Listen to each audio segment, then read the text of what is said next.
Many businesses in the New Orleans region have struggled during the COVID-19 pandemic, along with the overall economy of the area. As the community works its way to the post-pandemic era, what are the opportunities for economic recovery and growth? Up for discussion now on Living in the New Normal, the Metro Economy.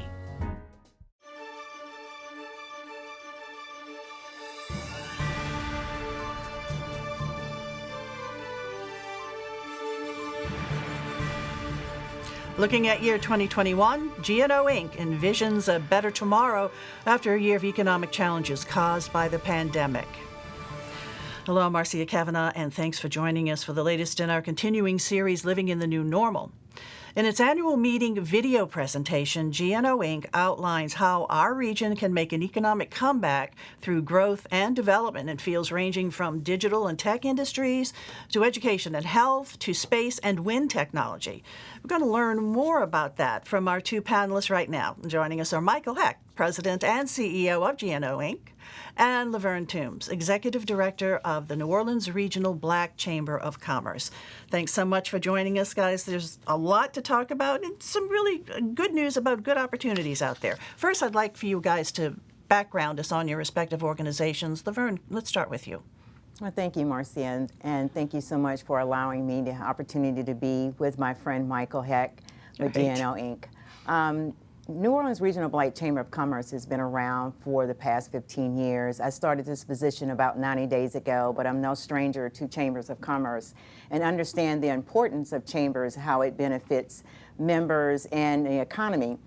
And so with that, with the chamber that has been existing for 15 years, we're 300 members strong. Our mission is to educate, support, and promote small black businesses, and have done that. So we see ourselves as a resource and a voice for black businesses in the New Orleans region. Okay, Michael, GNO Inc., what's up with you guys? Thanks, Marcia, and always a treat to be here with LaVerne. GNO Inc. is the economic development organization for the southeast portion of Louisiana. Our mission is to create a thriving economy and an excellent quality of life for everyone. And we do that primarily through two means. We do business development, which is trying to attract businesses into the region to create jobs and helping existing businesses grow.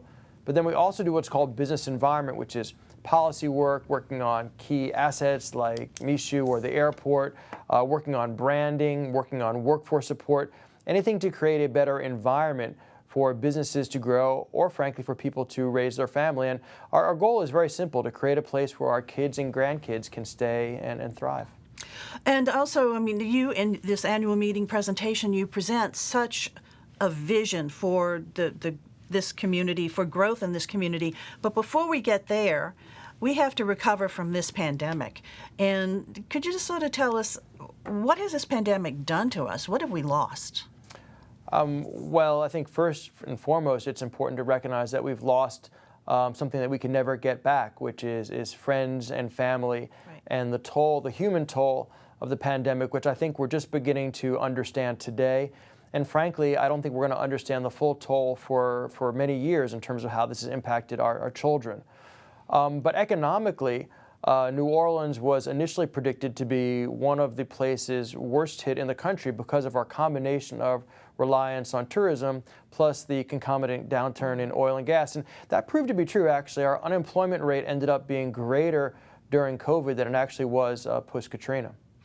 And LaVerne, what are you all seeing in this community in terms of black-owned businesses? How has the pandemic impacted those businesses? Well, the pandemic has impacted the black community in so many ways in regards to small businesses. When you look at when the first round of the PPP came out, only 1.2% of African American small businesses applied for the PPP. And the reasons for that, which based upon studies, one is because they did not have a relationship with a financial institution. Secondly is the fact that they did not have an emergency fund. And then thirdly is the fact that that they didn't know if it was going to be a grant and if it was going to be forgiven. So now when we talk about small businesses in regards to the economics, but you also got to think about COVID uncovered a number of disparities when it comes to health in regards to that particular community. And so again, as what the chamber is attempting to do is to really look at how we can connect the dots and assist our small businesses in procurement opportunities. I'm very happy that we have a partnership with GNO Inc. and working together, trying to accomplish the goals and bringing information. But more importantly, we have changed our focus, not only just in small business, but we also are focusing on health issues because we see that they both work hand in hand. If you're not healthy, you can't have a healthy small business. And if you don't have a small business and being able to be well to take care of it, then we just want to bring that type of information to our Black business and our Black community. Right.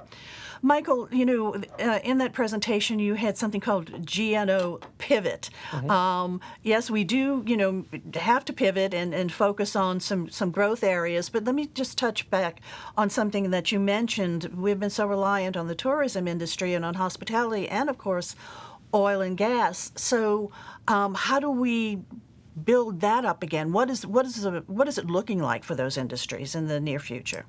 Well, it's a great point that you raise, is that even though we want to diversify our economy and move into areas like technology and healthcare, it's still important to recognize that those foundational industries of hospitality and oil and gas are going to be important to thousands and thousands of New Orleanians going forward.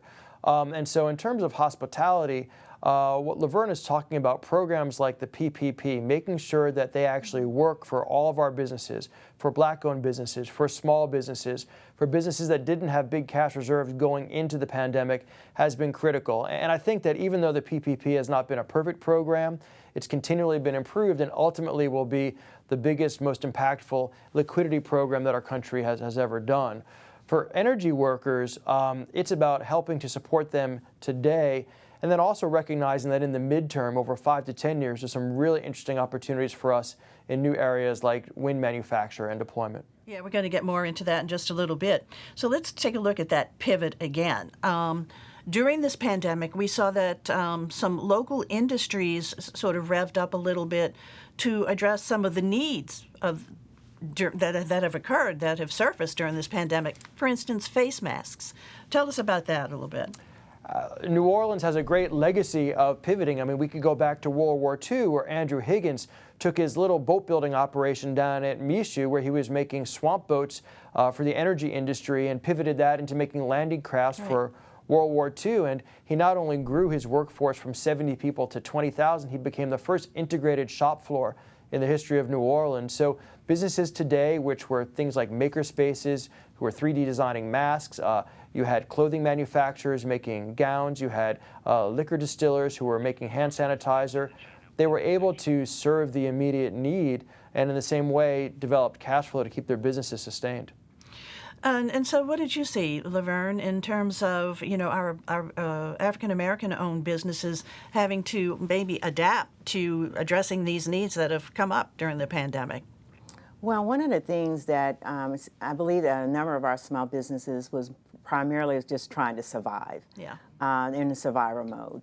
And again, as the Chamber, we provided a number of information to our small businesses. We had a host of webinars. We, like for instance, with the State Treasurer's Office, which we had the Main Street program, we had the State Treasurer to talk a little bit about that so that our small business can access whatever capital that is out there. But again, when you're talking about a population that's already struggling, and then when you have a pandemic, it caused the issue to even grow. And then not only that, but to already be struggling, to already be in a position of disadvantage, it just kind of piles up on it. And again, so that's our role as a Black Chamber, is to connect those dots and provide the necessary resources and be that voice for the small businesses out there that may not have the assets or the resources or nowhere to go to get them.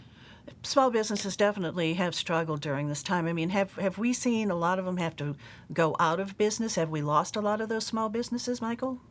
Well, we certainly have in the hospitality industry. I think that the current estimates is that we're going to lose about 1/3 of our restaurants. And what we have to remember is that when we're losing these restaurants, for example, we're not just losing businesses and jobs, we're losing part of our culture.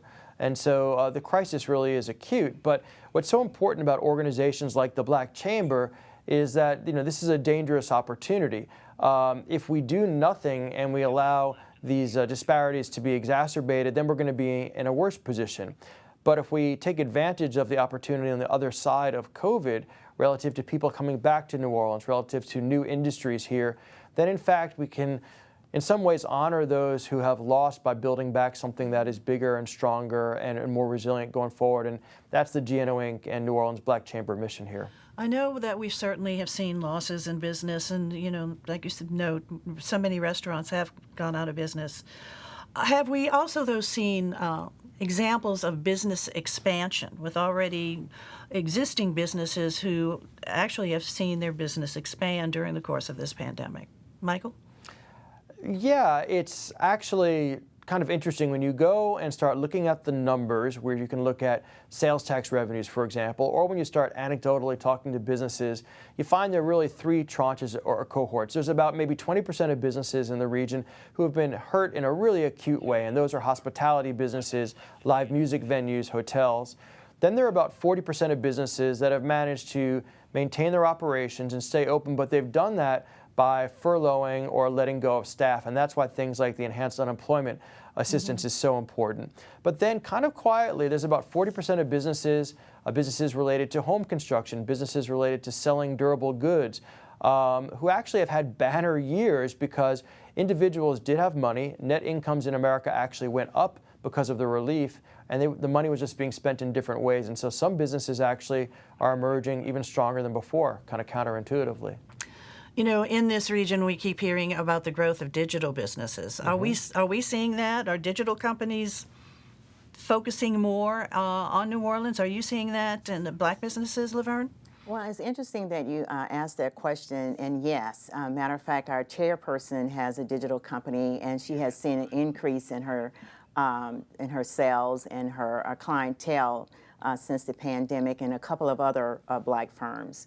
But again, when you talk about hospitality, just a couple of weeks ago, I had a conversation, or I was a part of a conversation when it comes to our musicians, some who have, it impacted them tremendously, but there are others who have actually reinvented themselves, where they're actually doing webinars and doing classes and instruction all around the world. So this is another market that they may not have thought about before the pandemic, and now that they're doing this, I'm sure that this is something that they will continue to do after the pandemic. And what are you finding, Michael, in terms of the digital world? Absolutely, Marcia. I think what companies learned during the pandemic is that you can work from home in St. Bernard, you can't work from home in Bangalore. And so companies that had previously been offshored are now coming back to the United States, and are looking for the right place to operate. And what we have in New Orleans is a low-cost, high-culture market. And so we now have companies coming in from around the world. In fact, we're announcing one today from Switzerland that are expanding in the U.S., and they're choosing New Orleans. And really significantly, we're not only one of the fastest growing tech markets in the country, we're number 5 in the country for African Americans per capita in tech, and number 3 for women. So it's inclusive, it's diverse innovation. We're very proud of that. Why? Why are these companies interested in our region? They're interested because we've got, of course, lower costs in terms of office and labor than a New York or a San Francisco. We've got the best software incentive in America, 25% cash back. But we also have a very talented and diverse workforce in a very rich cultural environment. So you put that together, and I kind of half joke that, you know, we're San Francisco at half the cost with nicer people. That's a winning combination. All respect to San Francisco, but come visit us. That's right. But we do have nice people here, and we know how to have fun, that's for sure. If I may just interject something that Michael said regarding the digital in regards to African-American women, African-Americans. Again, that number is still very a low percentage, and that's where we, again, the Black Chamber comes in to begin to inform and educate those individuals who may be interested in going into that industry.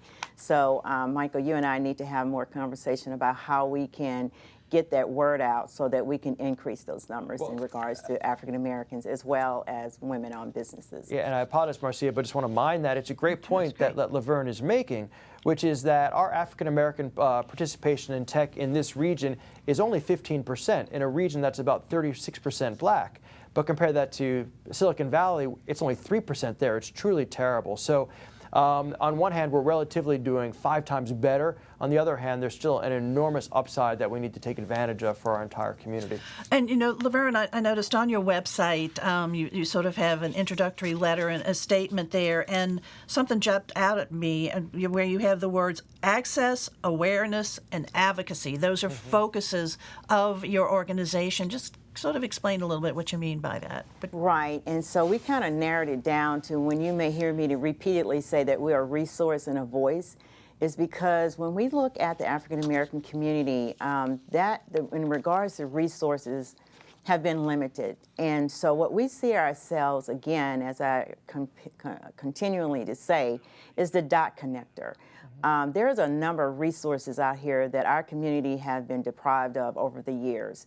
And it's our goal is to work with organizations like GNO Inc. and other organizations here in the region to provide those necessary resources. When we talk about a voice, as a former staffer of a legislator, being at the table and having conversation about policies that need to be changed. For instance, when we talk about access to capital, having those conversations with financial institutions, having those conversations with our legislators, and look at pieces of legislation that can make it easier for small businesses to have access to capital and not have these stringent criteria where they're not unable to apply for a loan or get approved for a loan. And so when we talk about our awareness, when we talk about advocacy, when you're talking about access, that's what we see ourselves as being. And when members become a part of our organization, that's what we pride ourselves in doing, is making sure that they have access, that they have the resources, and the valuable information to help them grow and expand their businesses. And of course, capital is so important, having that revenue stream, the money flowing in. And Michael, you've referred to this a little bit already, is, you know, during this pandemic, we have seen some federal assistance, which has certainly helped. Both of your organizations, have you guys been able to help local businesses walk through the red tape so that they can get the money that could help them, that maybe that they deserve? Mike, you want to start with you first? Yeah, I mean, that's exactly what LaVerne was talking about. It's that coordination, that advocacy, that connection. And so we've done that through this pandemic through some kind of wholesale ways, which is holding webinars with experts, putting out nightly email updates when necessary. But then we also have experts on staff who will sit down with individual business owners and walk them through applying for the PPP, applying for the Employee Retention Tax Credit. Because I think the point is that the resources are there, but if folks aren't aware of them or don't have access to them, they might as well not be. It's, you know, it's clapping in the forest. And so a lot of what we do is helping to not just create better policy, but trying to activate the policy that's already there. Have we found that businesses have taken advantage of this or benefited, LaVerne? Yes, absolutely. And just like with GNO Inc., we've hosted a number of webinars with experts. We have financial partners that we're referring our members to get the necessary assistance that they need to apply for PPP and other financial resources that may be out there. So yes, we see a number of small businesses that may not have applied for the first round, but now when it started earlier in the year are now applying now because they feel comfortable. And the fact that the criteria has changed tremendously and making it more accessible for small businesses and primarily Black small businesses. Again, that was a low percentage of those that applied in the beginning of the year, but a number of them are applying and feel much more comfortable in the process. So now with this new stimulus bill, is there additional money now for businesses also? Michael? Oh, yeah, there's a topper for the PPP, an additional $7 billion. I like how we throw around $7 billion now, like you found it in the sofa. Right. You know, but there's still tens of billions of dollars that are still available in the PPP, so folks should apply now. There's also money in the Employee Retention Tax Credit Program that can give you up to $7,000 as a cash rebate per employee. And then there's specific assistance for industries like hotels, restaurants, and live music venues. So there is targeted assistance as well as general assistance in the current bill, which is going into effect. I think that some of the stimulus checks are arriving this weekend. Okay. Taking a look just sort of at this region generally, I mean, you know, New Orleans was founded where it was because of its place on the Mississippi River. Logistics has always been a really big thing for this area. And Michael, in your presentation, you really jumped on that and emphasized it. We have real advantages here. We have God-given advantages like the Mississippi River and 6 Class 1 railroads, which might not be God-given, but nobody's making them anymore. And one of the things that the pandemic really did was accelerate the trend, which is that logistics are really dominating retail right now. If you control logistics, you're going to win at retail. So there's an opportunity for us to maximize the river in order to really dominate trade for the central part of the country. And the fact that the Port of New Orleans is now going to be building a new container facility in St. Bernard, the fact that the Army Corps, with the support of the governor, is dredging the river to 50 feet, all of these things are incredibly significant. And the jobs that can be created pay about 50% more than the regional average in logistics. So it's a big opportunity for us to kind of go back to the future with trade and create a lot of jobs for our citizens as a result. You know, we have this brand new airport, and of course it opened just shortly before the pandemic hit us. But we are seeing, increased business now there, both black businesses and other businesses. I mean, what has it been like for them, and are they seeing things improve at the airport? LaVerne, what would you say? Well, it's interesting that you asked that question, because I just had a conversation with one of the business owners with the Munch factory that's out there. And they, of course, in the beginning of the pandemic, it was somewhat challenging to them because there weren't that much travel going on. Right. But now they do see an uptick, and thank God they were able to hold on and try to get through this pandemic. And they also see very promising in the next in the coming weeks and months. But again, when we're talking about small businesses that are out there in the airport, I think, again, we're here to try to support them, provide them with the necessary resources that they need for them to sustain their businesses out there in the airport. And so we're going to be monitoring them very closely, making sure that they have what they need, and work closely with the airport, and again, working with our partners to make sure that they are continue to do what they do out there at the airport. Michael, one thing that you noted in your presentation, we just touched on, logistics. We're sort of a logistics hub here.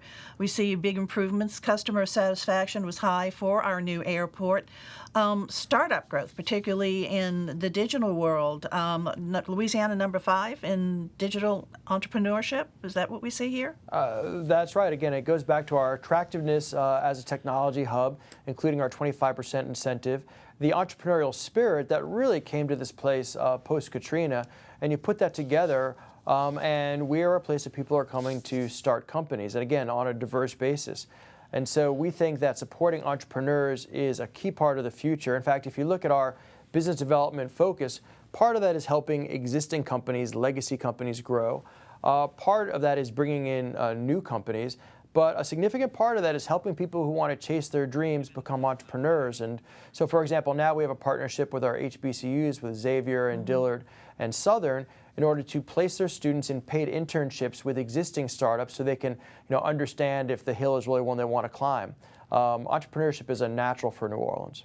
And of course, already existing has been healthcare here, and an expanding healthcare industry here, and opportunities. Education. We also have so many opportunities here for people to, continue with their education.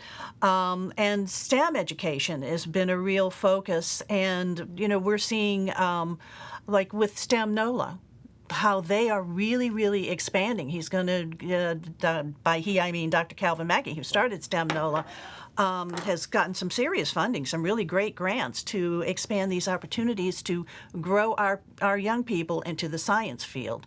LaVerne, what are you seeing there? Well, Dr. Mackey has been on this initiative for a number of years, and I work closely with him in bringing STEM NOLA, which is now STEM St. John in St. John the Baptist Parish. And to know that he received a nice chunk of change, I guess if you will, from the Kellogg Foundation and others to acquire a building out there in New Orleans East, which I think would be a great hub, because there's a lot of help that needs to be happening out there in the East. But in regards to what he's doing and what he has done, and to educate our young people about this particular industry, is just mind-boggling to me. And for him to start this with a vision some years ago and to grow it to where it is today is phenomenal. So you know, to be able to introduce kids, especially those of color who have not been introduced to math, science, and thoughts of being an engineer or et cetera, is very phenomenal. So I commend Dr. Mackey for the work that he's doing, his hard work, his passion, his commitment to getting the word out, but more importantly, bringing this particular industry to our young people for interest. A real plus for our community, and certainly being recognized, certainly nationwide. You know, we have had the space industry here for a while. New Orleans has been a real player in it, and now we're seeing wind too. Michael, can you touch on that a little bit? Yeah, first talking about space, if you want to go into orbit, you've got to go through New Orleans. Every spaceship since the Apollo has been built in some way in New Orleans, and we're now building through the Ares program the capsule that's going to put a woman on the moon in 2024 and then put humankind on Mars. And now that we're going to be expanding with a space campus down in New Orleans East, it's going to be kind of like an office park for rocket scientists. Also in that building, we're currently designing and testing the longest windmill blades in the world at LM Wind Power, longer than a football field, and we think there's a real opportunity for us to manufacture and service wind energy around the country and the world, and then eventually, over the next 5 to 10 years, actually deploy in the Gulf. And actually, we've already made that request to the federal government to begin wind leases in the Gulf of Mexico. So, go ahead.